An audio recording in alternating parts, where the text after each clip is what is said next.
முத்துவின் வின்எஸ்எஸ் brand அரிசிகள் தரத்திலும் சுவையிலும் என்றும் number 1.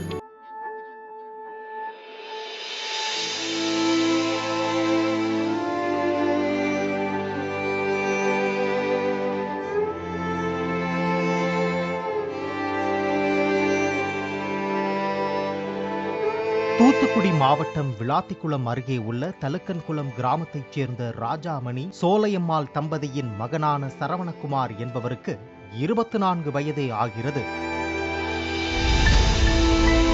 Load auto டிரைவராக பணிபுரிந்து வந்துள்ளார். இவருக்கும் ஜெயசூர்யா என்பவருக்கும் திருமணமாகி 6 மாதங்கள் கூட ஆகாத நிலையில் விபத்தில் சிக்கி சரவணகுமார் ஒரு காலை இழந்துள்ளார். இதனால் சரவணகுமாரின் மனைவி உள்பட குடும்பமே வேதனையில் ஆழ்ந்தது. மேலும் சரவணகுமாரின் சிகிச்சைக்காக 5 லட்சம் வரை கடன் வாங்கி செலவு செய்துள்ளனர். 6 மாதம் ஆச்சு. நல்ல குடும்பத்தில் பார்த்துட்டு இருந்தேன். ஆக்சிடென்ட் ஆகி கால் இதாகிட்டு கடன் வாங்கி பிள்ளையை காப்பாற்றி உயிரை மட்டும் பணம் தான் 5 லட்ச ரூபாய்க்கு மேலே செலவாகிட்டியா செலவாகி கஷ்டப்பட்டு தான் பிள்ளையை காப்பாற்றி பிள்ளை உயிர் மட்டும் இருந்தால் போஞ்சிட்டு காப்பாற்றி கூட்டி இருந்திருக்கோம். அந்த வட்டியை கட்டி கட்டி கட்டி மூளை போயிட்டேன். கவர்மெண்ட் பார்த்து பிள்ளைங்களுக்கு ஏதாவது செஞ்சா நல்லா இருக்கும். தற்போது அந்த கடனை அடைக்க தாங்கள் வசித்து வந்த வீட்டையும் விற்கும் நிலைக்கு தள்ளப்பட்டுள்ளனர். அதுக்கப்புறம் நாங்கள் பிரைவேட்ல தான் கொண்டு போய் பார்த்து அவங்கள காப்பாற்றணும். அப்போ கூட காலை எடுக்கணுன்ற ஒரு நிலைமை தான் வந்துச்சு. 5 லட்ச ரூபா செலவு பண்ணி காலை எடுக்க தான் செஞ்சோம். அப்போ கூட அந்த காலை காப்பாற்ற முடியல எங்களால். அது காலை எடுக்காட்டி உயிருக்கு தான் ஆபத்துன்னு சொல்லிட்டாங்க. அப்புறம் காலை எடுத்துட்டோம். அதுக்கப்புறமா சரவணகுமாருக்கு மாற்றுத்திறனாளிக்கான அடையாள அட்டையும் பாஸ்புக் மட்டுமே வழங்கப்பட்டுள்ளது. ஆனால் இதுவரை எந்த நிதி உதவியும் வழங்கப்படவில்லை. என்ன நம்பிதான் குடும்பம் ஓடிக்கிட்டு இருக்கு.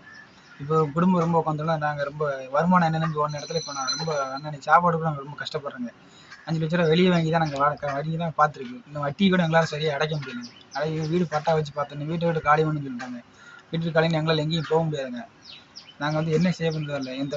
என்ன நம்பி இருந்து என் வீட்டுக்காரமாக தான் என்னை உழைச்சி காப்பாற்றிட்டு இருக்காங்க. எங்கள் வீட்டுக்காரமாக கூட ஒரு வேலை கூட கிடையாது. என் நம்பி ஓஏபி ஒன்றும் வரல. எங்கள் அம்மாவுக்கு ஒரு நிதி தேவை கூட வரல. நாங்களே அன்னைக்கு நல்லா படிக்கிற குடும்பத்தில் எங்களுக்கு இப்படி ஆகி போச்சுன்னு எங்கள் அம்மா என்ன நினச்சி கடன் வாங்கி ரொம்ப கஷ்டப்படுறாங்க. நீங்கள் தான் கவர்மெண்ட் ஏதாவது எனக்கு பார்த்து வேலைக்கு எது ரெடி பண்ணி கொடுத்தா கொஞ்சம் ஏதாச்சும் நல்லா இருக்கும். எனக்கு எங்கள் வீட்டுக்காரமாக ஏதாவது வேலை கொடுத்தா நல்லா இருக்குங்க. இதனால் தனக்கு மாற்றுத்திறனாளிக்கான உதவித்தொகையும் தொழில் செய்ய கடனும் வழங்க அரசு முன்வந்தால் உதவிகரமாக இருக்கும் என்று சரவணகுமார் கோரிக்கை விடுத்துள்ளார். அன்னைக்கு கவர்மெண்ட் பார்த்து ஸ்டெப் எடுத்து பிள்ளைங்களுக்கு ஏதாவது செஞ்சிச்சுன்னா கொஞ்சம் உதவியாக இருக்கும்.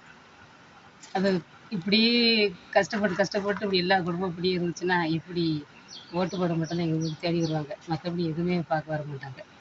காங்கயம் முத்துவின் வின்எஸ்எஸ் பிராண்ட் அரிசிகள் தரத்திலும் சுவையிலும் என்றும் நம்பர் 1.